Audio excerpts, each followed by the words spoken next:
ایک شخص کا نام خبروں میں ہے۔ گیمبلنگ ایپس کو پروموٹ کرنے کے الزام پر ڈکی کو بھرپور مارا گیا، مگر کیا یہ قانونی کارروائی ہے؟ کیا وہ ایپس بند ہو گئیں؟ کیا ان ایپس کے خلاف بھی کوئی قانون بنایا گیا ہے یا نہیں؟ مگر اس سب کے بعد بھی ایک سوال ابھی بھی زندہ ہے۔ کیا ملک میں صرف ایک ہی ذریعہ ہے جس کے ذریعے غیر اخلاقی زوال پھیل رہا ہے؟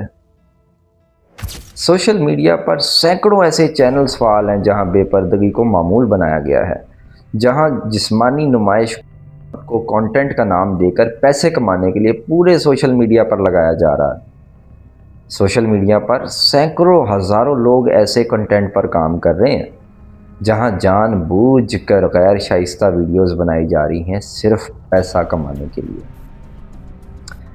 جسمانی نمائش کو معمول بنایا جا رہا ہے اور پیسے اور شہرت کے لالچ میں کھلے عام فحاشی کو فروغ دیا جا رہا ہے۔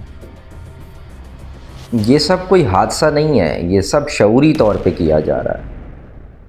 خواتین نیم برہنہ لباس پہن کر فحش ویڈیوز جن پر ہزاروں لاکھوں ویوز آتے ہیں بنا رہی ہیں، اور لوکل پروڈکشن ہاؤسز دیہاتی سادہ خواتین کی غربت کا فائدہ اٹھا کر انہیں پیسے کا لالچ دے کر استحصال کی طرف دھکیل رہے ہیں۔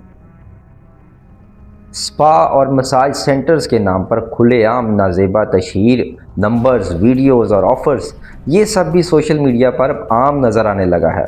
اس کے علاوہ بازاری شوز، غیر شائستہ سٹیج پرفارمنسز اور اس کے علاوہ غلیظ گفتگو اور گالی گلوچ پر مبنی ویڈیوز بھی بے دھڑک بن رہی ہیں جو عام نوجوانوں کی تربیت تباہ کر رہی ہیں۔